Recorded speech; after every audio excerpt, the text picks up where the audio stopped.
jubilation looms in Igboland as breaking developments have emerged regarding the detention of Mazi Nnamdi Kanu. Nigeria and the United Kingdom have initiated formal diplomatic discussions that could potentially lead to a resolution.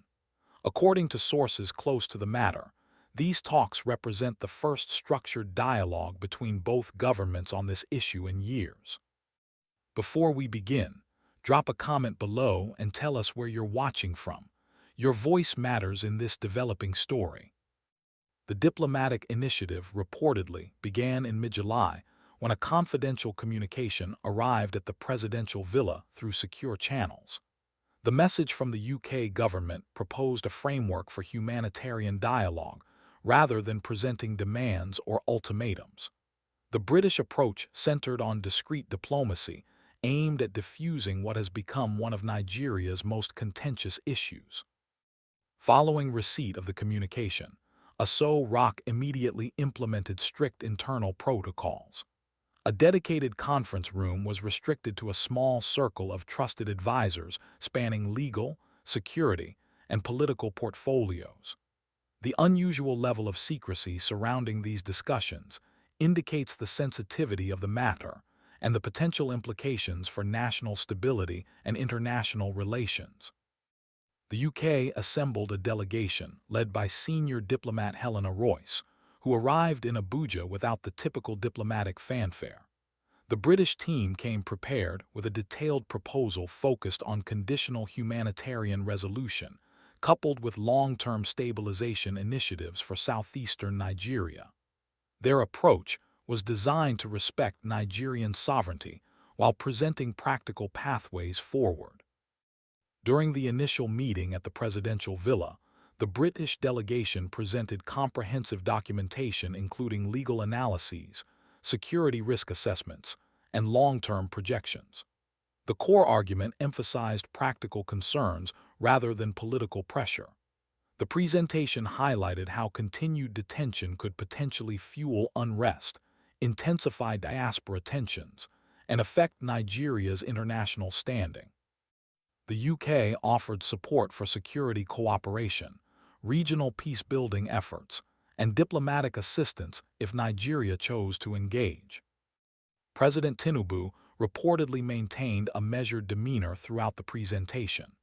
Nigerian advisors raised critical questions about legal implications, security guarantees, and potential precedents. The discussion was analytical and guarded, but notably, it represented the first serious consideration of resolution options in years rather than outright dismissal. Extended deliberations examined long-term scenarios. Internal intelligence assessments presented to both delegations outlined potential outcomes. Unresolved detention could lead to escalating tensions in the southeast over the next 5 years, potentially fueled by diaspora activism and growing community mistrust. Conversely, a controlled diplomatic resolution could begin addressing underlying tensions through proper frameworks.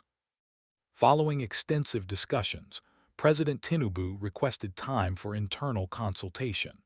Over the next 48 hours, a select group of advisors developed a Nigerian counterproposal. The framework emphasized judicial independence, post-release monitoring mechanisms, and establishment of a bilateral oversight committee. The proposal insisted on maintaining confidentiality until all terms were finalized. The UK team reviewed Nigeria's counterproposal and responded positively, indicating the terms were workable and respectful of Nigerian sovereignty. Further closed-door negotiations followed, with both sides working to establish a practical framework rather than pursuing media attention. The resulting multi-phase diplomatic pathway includes initial legal review processes, conditional release under monitored terms, a joint communication plan to manage public reaction, and UK-supported regional development initiatives for southeastern Nigeria. The approach is methodical and structured rather than immediate or sensational. When President Tinubu reportedly approved the draft framework, he emphasized the importance of proceeding with discipline, adherence to law, and consideration for national unity.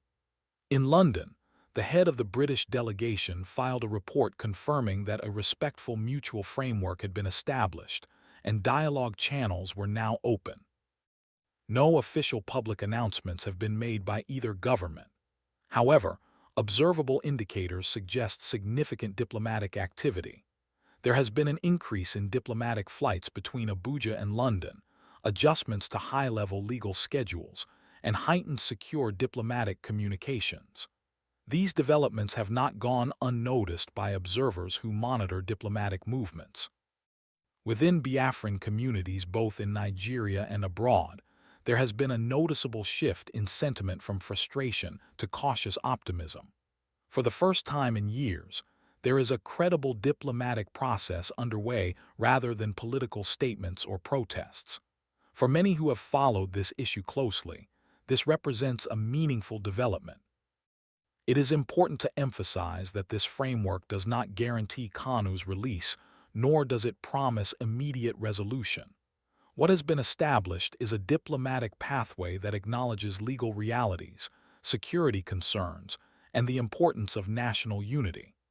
The framework includes provisions for oversight, accountability, and continued dialogue. This development could mark a significant shift in approach for Nigeria, demonstrating that complex contested issues can be addressed through quiet diplomacy and careful negotiation, rather than public confrontation. Whether this diplomatic channel will lead to concrete outcomes remains to be seen, but the fact that structured dialogue is now underway represents a change from previous positions. For now, the machinery of diplomacy has engaged.